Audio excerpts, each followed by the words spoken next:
Hi there, it's Carly from Learn English with Carly, and today you find me in North Vancouver. Behind me you can see downtown Vancouver as well as some boats and barges. Look out for some seals in the water. They often pop up whilst I'm standing here. Today I'll teach you a little bit about contractions. I used two in my introduction there. I used I'm Carly and I'll teach you.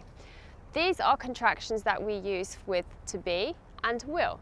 But today we're actually going to work on the contractions with have. It's so important for learners of English to know and understand the different contractions as they are used everywhere in English, but especially in conversations and informal situations. Why do we use contractions? We use contractions because we merge two words together. It makes them easier and quicker for us to say. It's natural for us to do this in whatever language we speak. You probably have examples of contractions in your own language, and please feel free to share some with me. How do we form a contraction in English? Well, we have two words such as I and have. We merge them together. We drop a letter or letters, in this case H and A. We add an apostrophe to show that we've taken the letters away. And then we get I've. I've and I have mean exactly the same thing, they're just shorter. You will recognize contractions when reading English because you will spot the apostrophe. So we must make sure that we write the apostrophe, because if we don't, then the meaning can change. Before we start today's lesson, can I please remind you to hit that subscribe button if you haven't done so already, and please turn on the notifications so that you receive the information that you need when I release a new video. I would love to hear from you too, so please feel free to write a comment. I will always reply to you myself. Okay, so today we're going to look at the verb have and how we contract it. When you originally learnt the verb form of have, you learnt to conjugate it as I have, you have, he, she and it has, we have and they have. Now when we form contractions, we're going to merge the pronoun along with the verb have. This time we lose the H and the A from have or has, and we replace this with an apostrophe. I have becomes I've. You have becomes you've. He has becomes he's. She has becomes she's. It has becomes its. We have becomes we've. And they have becomes they've. Something really important for you to know about when to use the contraction of have. We do not usually use these contractions when have is the main verb and we wish to show possession, usually the present tense, right? We can't say I've a cat, for example. We have to say I have a cat. Instead, we use these contractions when we need to apply the present perfect tense. So the have is our auxiliary verb, our helping verb, followed by the past participle. So do look out for the past participle within this video and our sample sentences. Let's look at a sample sentence for each pronoun. I've been to Africa before. You've done a great job. He's broken his leg. Now be careful with he's, as the contraction can mean he is or he has. Be sure to check the rest of your sentence so that you know which tense you're hearing or reading, okay? Because he's broken his leg has to be he has broken his leg. It cannot be he is broken his leg, okay? That's incorrect. That would be the present tense with a past participle, and that doesn't make sense. So just look out for that. The same with she's. She's watched the movie 4 times. Again, the contraction she's could be she is or she has, but we know that this has to be she has because we can see our past participle watched. And the same with it's. It's been an interesting day.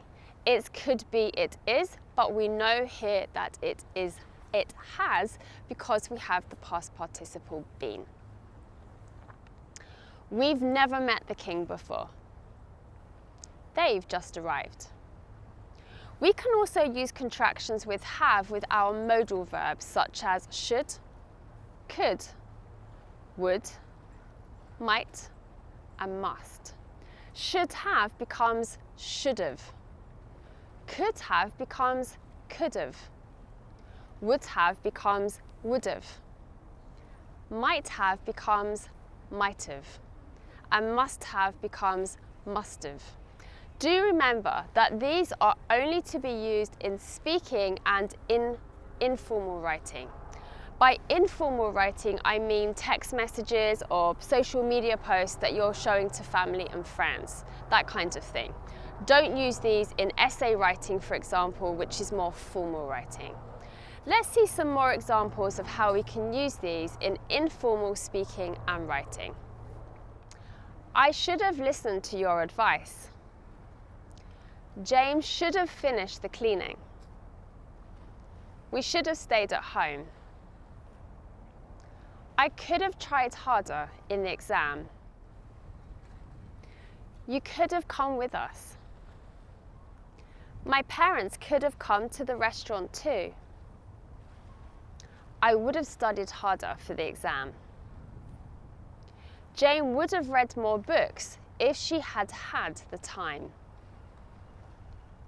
We would have arrived earlier than you. I might have come along if I had known you were there. He might have caused some problems. The children might have bought their teacher a present. I must have fallen asleep. Nick must have done it. Karen and Jill must have left early. Now I want to point something out to you here. When I pronounce these contractions with modal verbs, it actually gives the sound that I'm saying should of or must of. You will notice many native speakers will actually write or say should of instead of should have with the apostrophe VE. This is incorrect grammatically speaking because it should be should have. However, so many native speakers do it as they are unaware of the correct grammar. So if you do hear it, maybe don't correct them, but just know that it's wrong and it is everyday English. We can use the contractions have along with the question words what, where, and who. What have becomes what's in the third person singular or what've. Where have becomes where's in the third person singular or where've. And who have becomes whose in the third person singular or who've. Again, note that the third person, he, she, or it, in the contraction looks the same as the present tense, what is versus what has. Where is versus where has, and who is versus who has. But we know that this is the present perfect tense because of the past participle as well as the context of the sentence. Let's look at some third person examples with the contracted form of the question word plus has. What's Tony done now? What has Tony done now? Where's Clara been? Where has Clara been? Who's eaten all the chocolate? Who has eaten all the chocolate? And now some examples with the contracted form of the question word with have. What have they done? What have they done? Where have you been? Where have you been? Who have you spoken to today? Who have you spoken to today? We can use a contraction with their and these as well. There has becomes theirs. Again, be careful as this looks just like the present tense theirs, meaning there is. However, look out for our past participle. There's been a problem with the project. There have becomes there've. There've been problems with the project. These can only be used with have as it's a word used to refer to something plural, more than one of something. These have becomes these've. Put some trousers on. These have got dirt on them. How are we doing with this? I hope that listening to this video today has helped you in not only your understanding of how we use these contractions and also their meaning, but also how to pronounce them. They are a bit tricky, aren't they? I really appreciate you watching today, so thank you for joining me, and I look so forward to working with you in our next lesson. Look out for the seaplane behind me. Take care, bye.